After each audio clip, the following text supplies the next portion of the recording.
This is a new thing. Welcome to the very first Junior PioPitch. I'm Jackie Corosani, the Director of Entrepreneurship Program here at Marietta College. Last year, was it, Tasha? That was your idea. This is all your idea.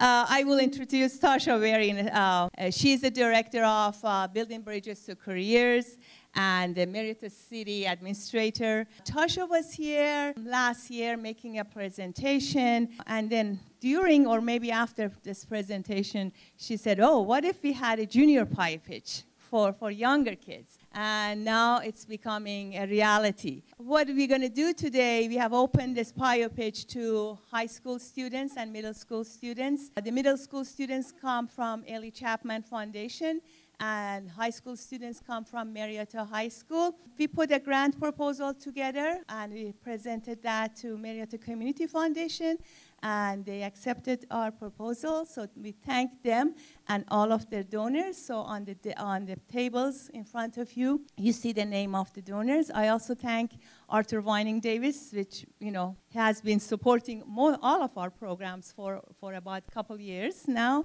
Katie Hall is a junior at Marietta College, majoring in business management and double minoring in leadership and entrepreneurship. Katie Hall has been working with Chapman students to kind of prepare them for this PioPitch. I have 3 students. So I have Elizabeth, and then I have Kaden and DJ. So they're going to tell you about their ideas. Okay. I am Tasha Wary. We're really excited for this opportunity this evening, and the students that are joining us are part of an entrepreneurship class at Marietta High School. And it's actually one class that's in the entrepreneurship pathway that's available, and the teacher, Adam Eichhorn, he's actually adjuncting through Stark State College. And all of this came about because we were a part of something called the Young Entrepreneur Consortium. The Young Entrepreneur Consortium is a consortium of schools that got together and decided that we wanted to put forth an entrepreneurship pathway in our high schools. So a whole bunch of high schools got together, got teachers credentialed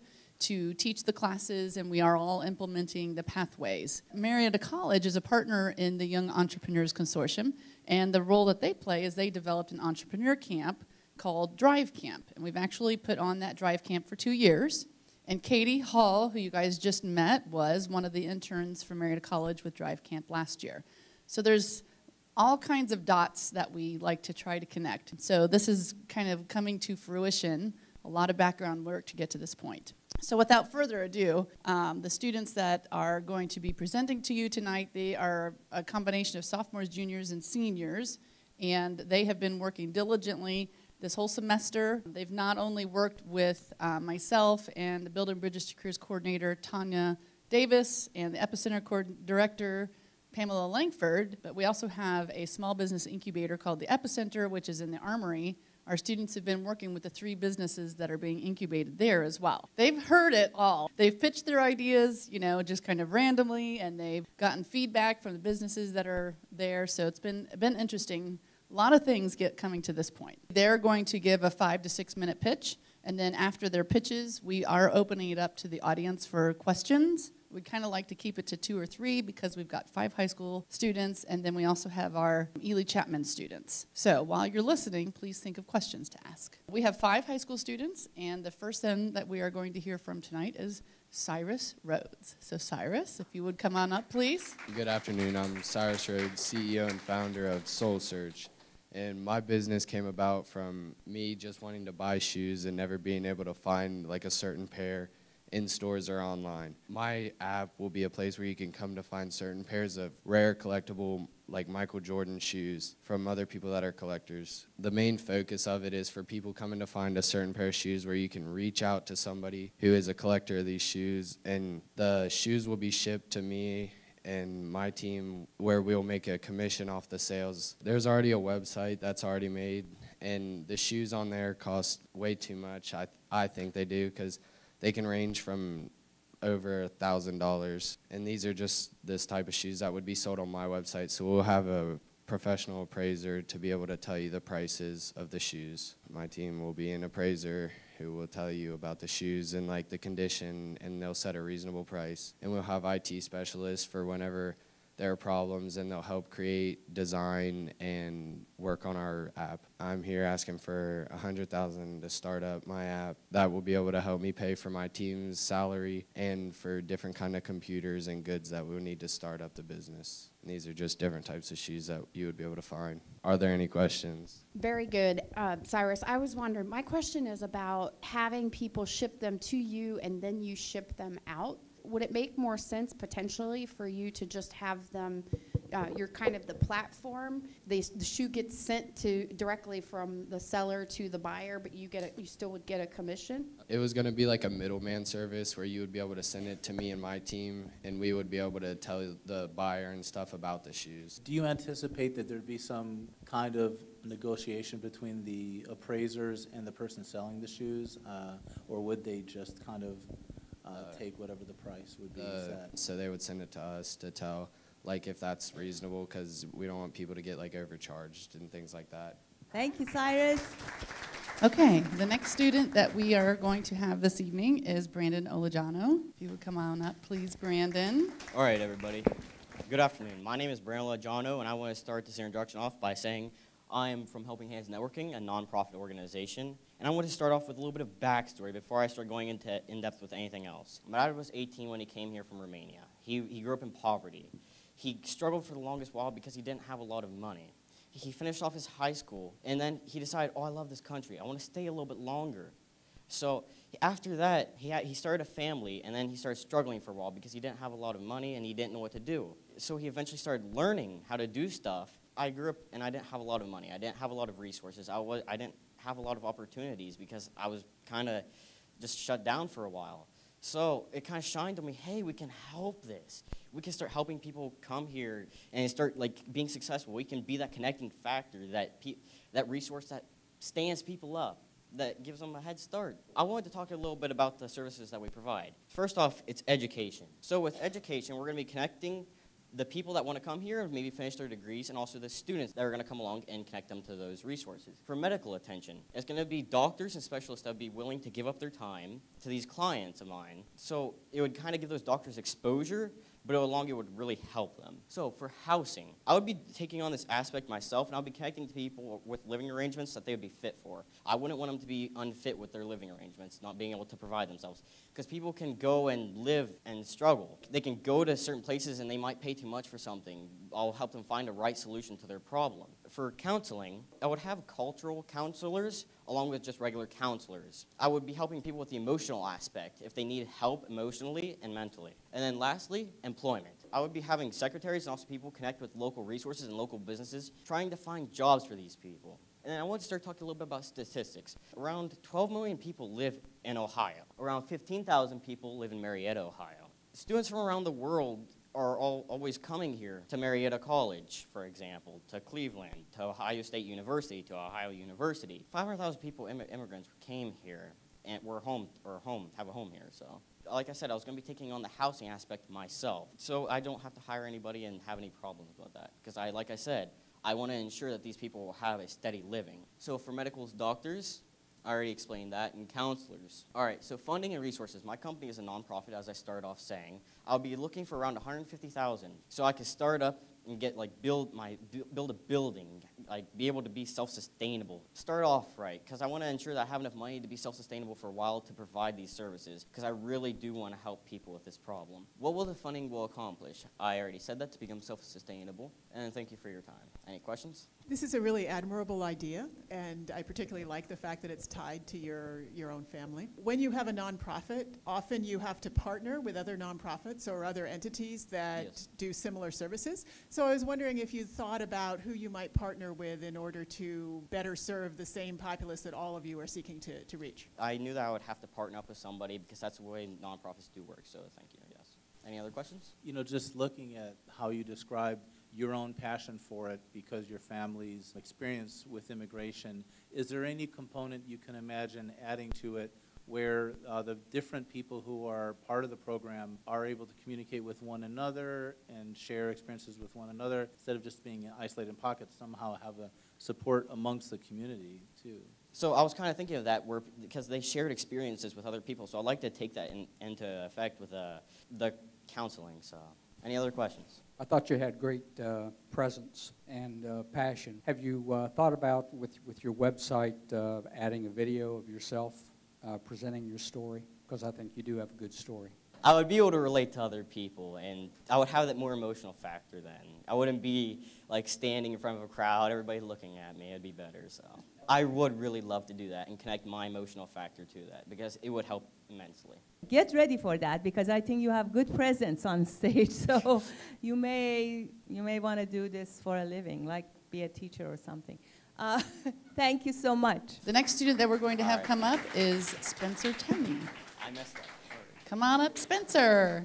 It's like The Price is Right. Come on down. So my name is Spencer Tenney, and my business is the Marietta Makerspace. My biggest inspiration is Adam Savage, as well as my grandfather. He helped me build things in his shop, did all kinds of cool stuff. Adam has done some pretty cool stuff over the years, shown me a lot of cool techniques and ways to make things on my own. One of my biggest problems with school nowadays is that we don't really have like wood shop anymore. We don't have metal shop anymore, and I don't really know how we can kind of get this to people in our community so that they can learn how to make things as well. So I came up with the Marietta Makerspace, which is a small community learning center for students, trade workers, all kinds of people to come and learn how to make things on their own so that they can be like building props, cosplay, whatever they want to do. It would also be really useful for trade workers. They could come and improve their skills, or they could give other people their practices and improve their trade. What I was looking at to get was I really need people, technicians, things like that to help keep all of the machines working in order, all that like CNC, scroll saw, metal presses, advertising specialists as well, because I want to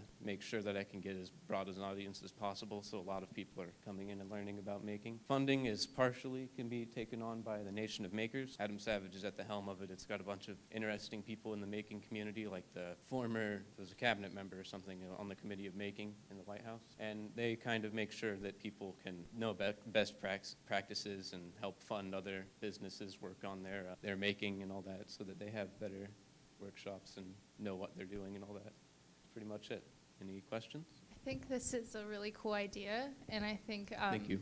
a lot of people are like looking for those kind of outlets, especially myself. Like I like to do things hands-on. But I just have a question, like you personally, what kind of things that you would like to get out of it? Like what kind of machines or? I'm not sure really what I want to get into at the moment, but I've really wanted to try a lot of these things, and I can't really do it because of school. So kind of just a little bit of everything. I'd want to make sure it's diverse enough that people could stay interested and figure out what they want to do as well. You know why this is such an interesting idea to me is that it goes across different purposes. It sounds like, you know, there is education for career training and that kind of craftsmanship, but it sounds like also you're interested in the artistic element of that. And I don't know to what degree this is a question or a comment you could just elaborate on. How important for you is it to be something that is maybe useful in career planning for people, yet also something where they can just kind of express? And I just saw the variety of things you had there, the hobbyists, enthusiasts, craftsmen.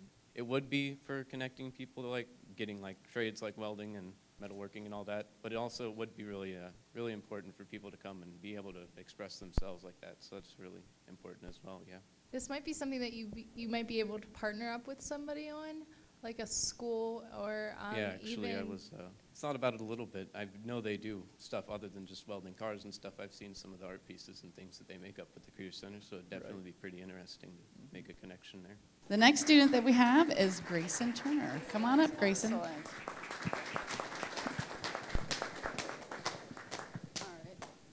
So good evening. My name is Grayson Turner. I am the owner and CEO of M3 Music, and today I'm here to present to you my business idea.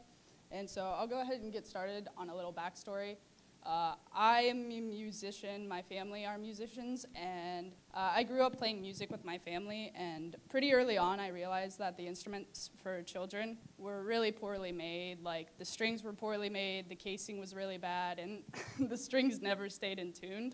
I was fortunate enough to take lessons from my family, but a lot of kids now, they don't have access to that until they are in middle school, which in a musical career, it's really critical to start early. So a lot of the kids that start out in middle school usually end up not going into a musical career because they are either unprepared or they just find something else that they're interested in. That sparked my idea for M3 Music, which is music, merch, and mentoring, which is the three aspects of my business. M3 Music provides an easier way to find local instructors and instruments, and we focus on children as well as adults, which is really critical, as I said earlier, because the instruments that are poorly made for kids won't be beneficial to them if they're looking for a musical career. We offer merchandise for different artists and companies like Fender, AC/DC, and different bands. We have the unique ability to order products from location, which is really what sets us apart, is because we are a local business that if your instrument that you're looking for is not available on site, is that we would order it in for you. So the instruments that we offer is the first M, which all of our instruments are based on a range of quality, price, and brand. Instruments offered are your orchestral instruments, which is like your woodwind, your brass, your stringed, guitar, banjo, percussion, and piano, basically just the family of instruments. So the second aspect of my business, like I said earlier, is merchandise, which is the second M. My business offers stickers, t-shirts, vinyls, CDs, nostalgic things as well. And the last M of my business is instruction, which we offer instruction with one-on-one local professors that is set up on a weekly, bi-weekly schedule. It's $17 to $20 per hour per session, and each session is categorized on a range of beginner to intermediate, which is people that are just beginning to play music and the people that need further instruction. So what I really need to get my business started is musical instructors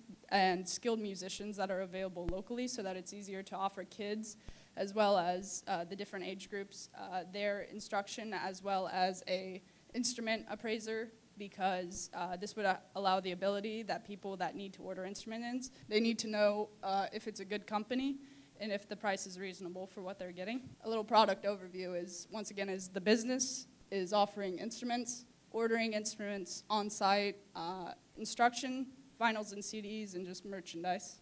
Thank you for your time. I'm Grayson Turner, and have a good afternoon. Grayson, excellent presentation. The most important thing is that you hit on so many pieces that are important for a business plan for people to think through. One of the things that I was interested in whether or not you looked at is what does the competition look like locally for your business? Are there other stores doing similar things? Maybe one thing, maybe all of them? Is there something that's just like what you're doing? CA House offered the ability to order instruments in, but it wasn't advertised very well. Like, people didn't know it. Like, I had to ask them about it. Like, it wasn't advertised, and they said nobody hardly does it anyway. I also looked around the store, and there's not a lot of merchandise, which is for people that are generally interested in music. So that's what my store would offer as well, because I don't see a lot of stores that are, like, band-oriented. I couldn't agree more. I think it was a wonderful presentation. Could you tell us a little bit more about who you believe your customer will be? You mentioned children, but who do you think would be your typical customer? I did think about that was the parents of band kids, because I'm in band.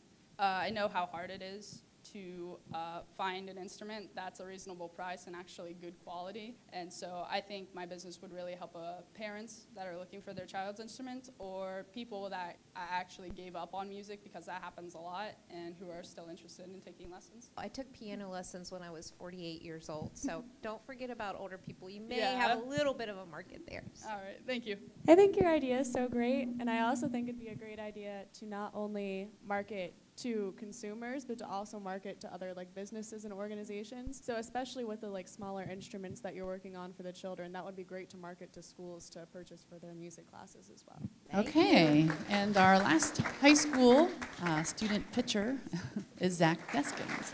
Come on down. Well, hello everybody. I'm Zach Deskins, owner of Turncup, and today I'd like to start off with showing you how my product will work. Would anybody be willing to try coffee? You want to try it?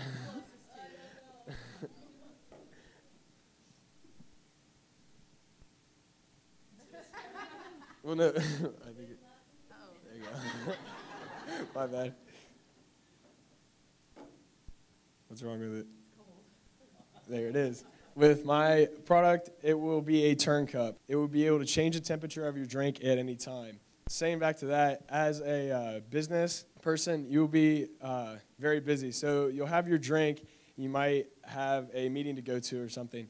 So you're going to set it down, and you'll walk away. And then when you come back to it, it's going to be cold. When you come back to it, you're probably just going to pitch it. Well, you paid $1.50 for that, say.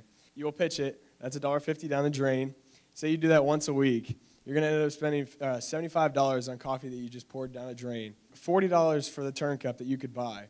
And that's $30 in your pocket every year.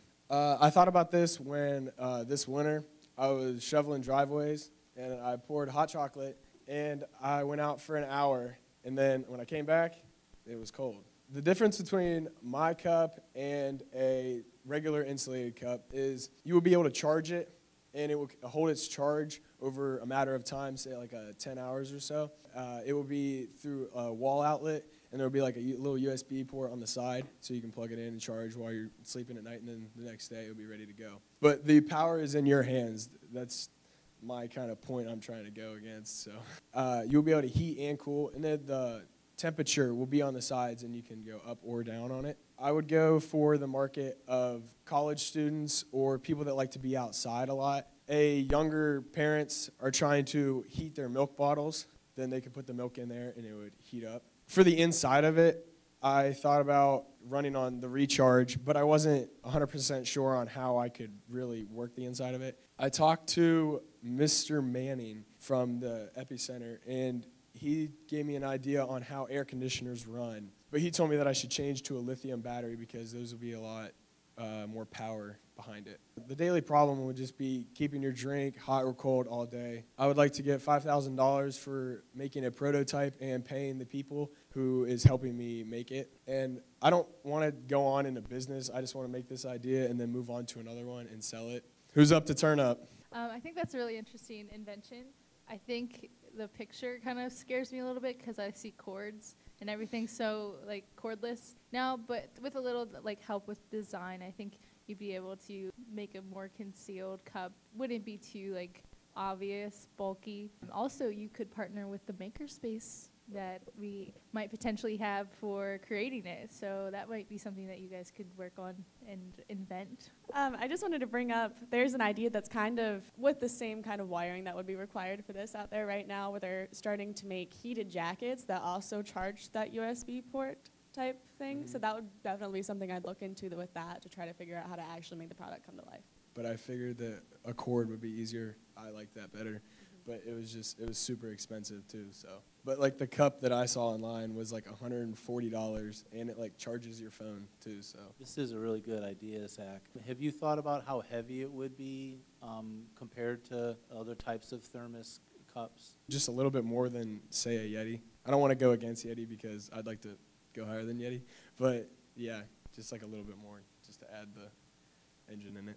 What was the most exciting thing you learned in the process of innovating like this? I learned more about how people need to really connect and how you need to really network with people and make sure that you have everything you need and how to kind of get what you want through the people rather than having to make everything on your own, which was really helpful. All right, well, the most exciting thing for me was learning the entrepreneurial mindset. Also learning how to connect with people. I love dealing with the emotional factor. That's one of the things I like dealing with. So that was one of the most exciting things about creating this process. Are we ready? Let's go. Hello, my name is Elizabeth Haller, and this is my company. It's called Naturally Elegant. My business, I will be selling beauty products such as sugar scrubs and lotion. These products will be moisturizing and leave your skin feeling refreshed. What are my products? The products that I will be selling are sugar scrub, which is made with sugar and coconut oil with natural dyes, and I will also be making lotion. Who will I sell my products to? I will be selling my products to local salons, and my merchandise will appeal to people between the ages of 10 and 17. What makes my product different? My product will be natural and not full of chemicals. It will be moisturizing and will leave your skin feeling beautiful. Will my target customers want to buy my product? Yes, my target customers will want to buy my product because it will be very affordable. They will be in large portions, so it will last long. Any questions? I like that idea, but can you state the price? It kind of depends on where I sell it to, but I would say somewhere between $2 to maybe $6, probably. Why? What about the rest of us? I'm 18. I didn't know if it would appeal to people older. Have you thought about any scents for your lotion or your sugar scrub?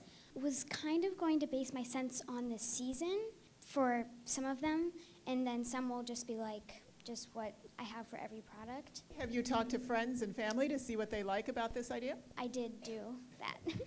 You didn't bring us any samples or anything today? No. Okay. Okay. Yeah. Thank you so much. Thank you. Hello. Hello. So, listen to my music, kids, and yes, we are talking to you guys back there. Yo, old You people. guys older than... Yes, you are all kids in our Everyone music in this way. room are kids. Everyone is kids in music. We have a couple songs. We are still working on this. We are actually thinking about keeping this going when we get older and keeping it. Yeah, it seems like it's a pretty good idea because how we are different is we don't make people buy our song, like pay for membership to buy music. No, they are free. They are very free. $0.00. Yup. Okay, so our startup fee would probably be, I would request $100,000 because we have to buy guitars, drums, all that. And a bunch of other stuff. Yeah. Including equipment for people to hear us. Yes. And Very so impressive. What started this idea? We kind of had the impression of a card game. It was called ERS. Egyptian Rat Screw. Yes. So we kind of changed it up a little bit to Emergency Rock Service. I don't know where it came from. Caden just decided to come up with that. Well, I mean, I've always been a very big fan of music. I've been listening to music for a very long time. My parents have shown me really great music, so I was like, I wonder what would it feel like to start my own band. And that's how I kind of got the idea to do Emergency Rock Service. This song is not about instrumental. It's like beatboxing. We're not performing the All right. song. Yes, we are. Yes, we No, we aren't. Yes, sir. No, we aren't. Okay, fine. And Yay. we had a picture of his favorite thing. Mockingjay, because, I mean, Hunger Games, why not? All right, so questions. Anybody got questions? You have something to, you can sing something? No, it's not singing, it's beatboxing. But if you would like us to do it, we will. Would you like? I would like to Okay, hear it. start. Yeah.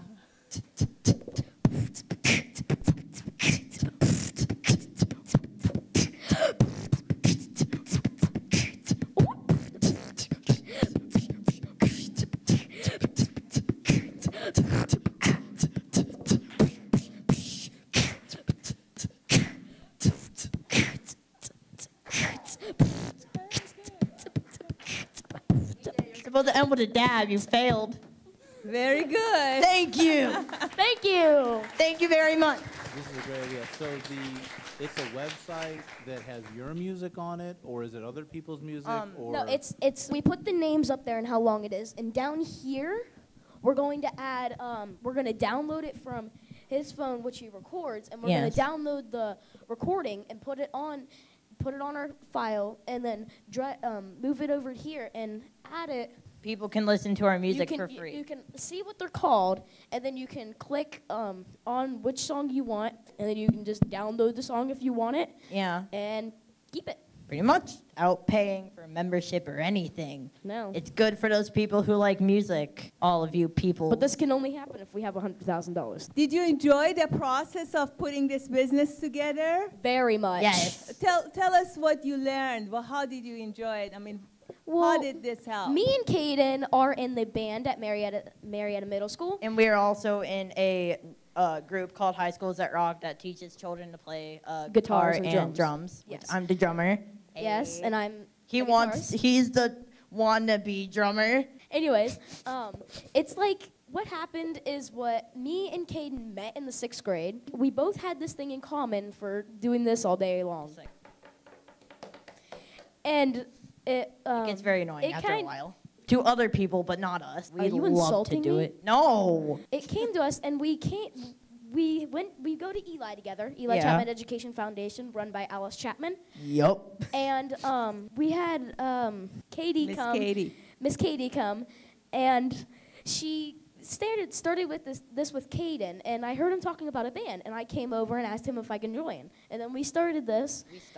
He didn't have anything ready like yet, but he didn't. I don't think he had a name ready, and we just thought of the name out of nowhere. Thought of a name, and then we started adding names for our music, and together we came up here. I've got one suggestion. You guys are asking for $100,000, right?